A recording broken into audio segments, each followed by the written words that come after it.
সরাসরি কিলিং মিশনে অংশগ্রহণ করেছে 7 জন, এই 7 জনই অ্যারেস্ট।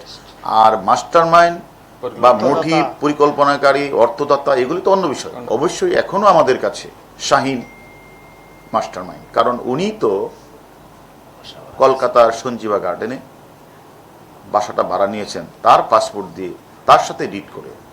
এই যে পরিকল্পনা, এই যে হত্যাকাণ্ডের প্রেক্ষাপট, বাসা ভাড়া করা, এগুলো তো শাহিনই করেছেন। এবং শাহিন সেখানে শেষ করে 10 তারিখ ইনি বাংলাদেশে ফিরে এসেছেন।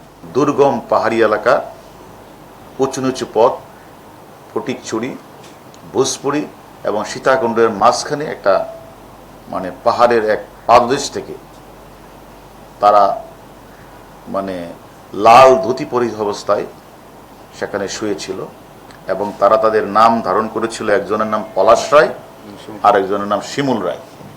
এই নাম ধারণ করে, হিন্দু বেশ ধারণ করে, ধুতি পরে তারা প্রায় অনেক দিন যাবতই এই পাতালটার নাম হলো শ্রী শ্রী পাতাল কালী মন্দিরে তারা বাঁচার জন্য তারা লুকিয়েছিল।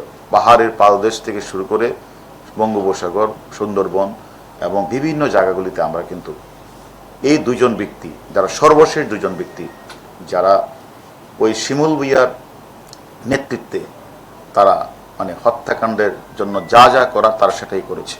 এবং তার ধারাবাহিকতায় আমি যদি বলি যে এই যেদিন এই হত্যাকাণ্ডটি সংঘটিত হয় 13 তারিখ, এই 13 তারিখ সকালবেলা কিন্তু আমাদের ভিকটিম আনোয়ারুল আজিম আনাস সাহেব তার বন্ধু গোপাল বাসা থেকে কিন্তু বের হয়।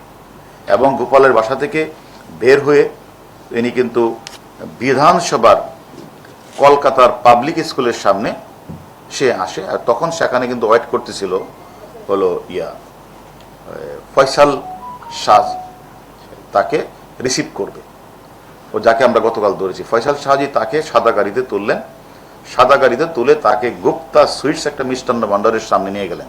সাদা গাড়ি নিয়ে সেখানে গিয়ে একটা লাল গাড়ি ছিল, সে লাল গাড়িতে ফয়সাল শাহজি ওই এমপি আনোয়ার আজিম তো ভিকটিমকে নিয়ে লাল গাড়িতে ওয়েট করতেছিল শিমুল ভূঁইয়া মূল ঘাতক। এরা 3 জন সেই গাড়িতে করে তারা আবার ওই কলকাতার ওই যে সঞ্জীবা গার্ডেনে নিয়ে গেলেন। ওইখানে ওয়েট করতেছিল বাসার ভিতরে মুস্তাফিজ, ডাইনিং রুমে ছিল জিহাদ হাওলাদার, আর সিরাজদিকে রেখেছে দরজার সামনে, আসলে যেন তাকে রিসিভ করা হয়। এবং যখন সে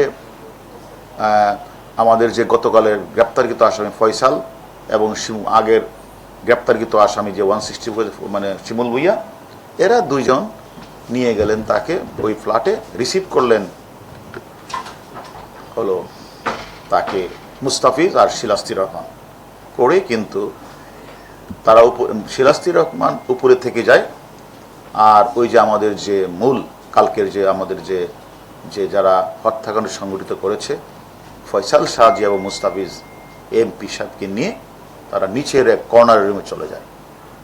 তারপরে যখন সে বুঝে পেলে, আমাদের ভিকটিম আনোয়ার আজিম বুঝে পেলে তাদের 3-4 জনের গতিবিধি, তখন কিন্তু সে বাঁচার জন্য অনেক চেষ্টা করেছে, আকুতি মিনতি করেছে, বাঁচার জন্য চেষ্টা করেছে। কিন্তু যখন উনি দৌড়ে বের হতে চাচ্ছিল, তখনই যে কালকের যে গ্রেপ্তারকৃত ফয়সাল শাহজি, তার হাতে ছিল ক্লুফ্রাম, সেটা দিয়ে তার মুখে নাকের মধ্যে সে জাপটে মেরে ধরে ফেলেন। তখন তিনি আর মানে কতক্ষণ তিনি ধাক্কাধাক্কি করলেও পরে তিনি নিস্তেজ হয়ে যান। ওই নিস্তেজ হয়ে যাওয়ার পরে আমরা পূর্বে অনেকবারই বলেছি, তখন তারা এই হত্যাকাণ্ডটি সংঘটিত করেছে।